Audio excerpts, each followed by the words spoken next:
ಜಿಲ್ಲೆಯ ಮೂಡಿಗೆರೆ ತಾಲೂಕಿನ ಬೀಜವಳ್ಳಿ ಗ್ರಾಮದಲ್ಲಿ ಮನೆ ಭೋಗ್ಯದ ವಿಚಾರವಾಗಿ ಎರಡು ಕುಟುಂಬಗಳ ನಡುವೆ ಮಾರಾಮಾರಿ ನಡೆದಿದೆ.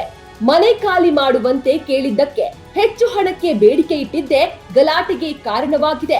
ಈ ವೇಳೆ ಯುವಕನೊಬ್ಬ ಯುವತಿಯ ಜಡೆ ಹಿಡಿದು ಎಳೆದು ಹಲ್ಲೆ ನಡೆಸಿದ್ದಾನೆ ಎಂದು ಆರೋಪಿಸಲಾಗಿದೆ.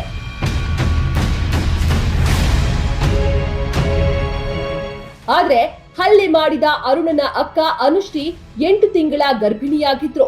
ಅವಳ ಮೇಲೆ ಸಾಬೀರ ಮತ್ತು ಅವಳ ಸ್ನೇಹಿತೆ ಹಲ್ಲೆ ಮಾಡಿದ ಘಟನೆಯನ್ನ ಮರೆಮಾಚಿದ್ದಾರೆ.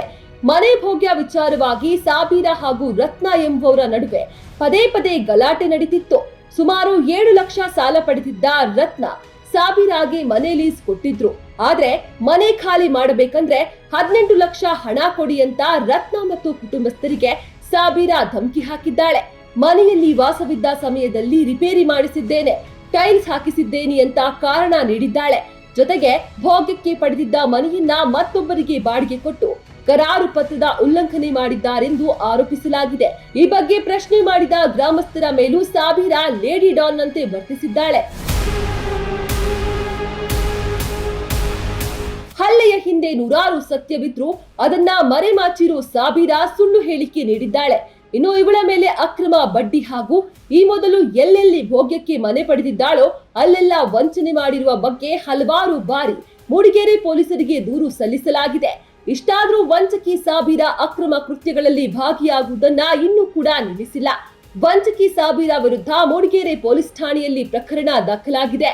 ಮೂಡಿಗೆರೆ ತಾಲೂಕಿನಲ್ಲಿ ದಕ್ಷ ಹಾಗೂ ಜನಸ್ನೇಹಿ ಪೊಲೀಸ್ ಅಧಿಕಾರಿಗಳಿದ್ದಾರೆ. ಅವರ ಮೇಲೆಯೇ ಆರೋಪ ಮಾಡಿರುವ ಸಾಬೀರಗೆ ಗ್ರಾಮದ ಜನತೆ ಚೀಮಾರಿ ಹಾಕಿದ್ದಾರೆ. ಶುಕ್ರವಾರ ಬಂದು ಶನಿವಾರ ಸಂಜೆ ಒಂದು 6:30ಗೆ ಅಂಗಡಿಗೆ ಹೋಗೋದಂತ ಅಂಗಡಿಗೆ ಹೋದೆ.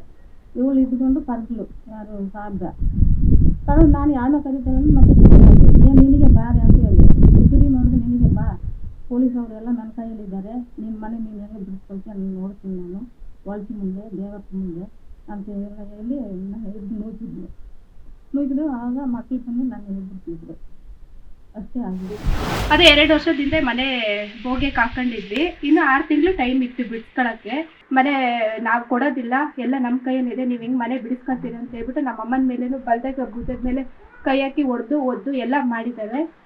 ಮೊನ್ನೆ ನನ್ನ ಮೇಲೇನು ಅಷ್ಟೇ, ನಾನು ಹೋಗುವಾಗಲೂ ಬಾರೆ ಇಲ್ಲಿ ಅಂತ ಕರೆದು ಏಕವಚನದಲ್ಲಿ ಮಾತಾಡಿ ನೀನು ಇಂಥವರಿಗೆ ಬಸರಿ ಆಗಿದೆಯಾ, ನೀನು ನಿನ್ನ ಗಂಡನಿಗೆ ಬಸರು ಆಗಿಲ್ಲ ಅಂತ 8 ತಿಂಗಳು ನನಗೆ ತುಂಬ ಗರ್ಭಿಣಿ ನಾನು, ನನ್ನ ಮೇಲೆ ಇಲ್ಲದ ಸಲದ ಯಾರ್ಯಾರಿಗೂ ಇದಾಗಿದೆಯಾ ನೀನು ಅಂತ ಹೇಳ್ಬಿಟ್ಟು ಏನೇನೋ ಮಾತಾಡಿ ನನಗೆ ಅವಮಾನ ಮಾಡಿ ನನ್ನ ಹಿಡ್ಕೊಂಡು 3 ಜನ ದೂಡಿದ್ದಕ್ಕೆ ನನ್ನ ತಮ್ಮ ಆದವನು ಎಂಥವ್ರಾದ್ರೂ ಅಷ್ಟೇ ನನ್ನ ತಮ್ಮ ಆದವನು ಹೋಗಿ ಕೇಳಿ ಗಲಾಟೆ ಮಾಡಿರೋದು ಅವ್ರ ಹತ್ರ ಅಂತ.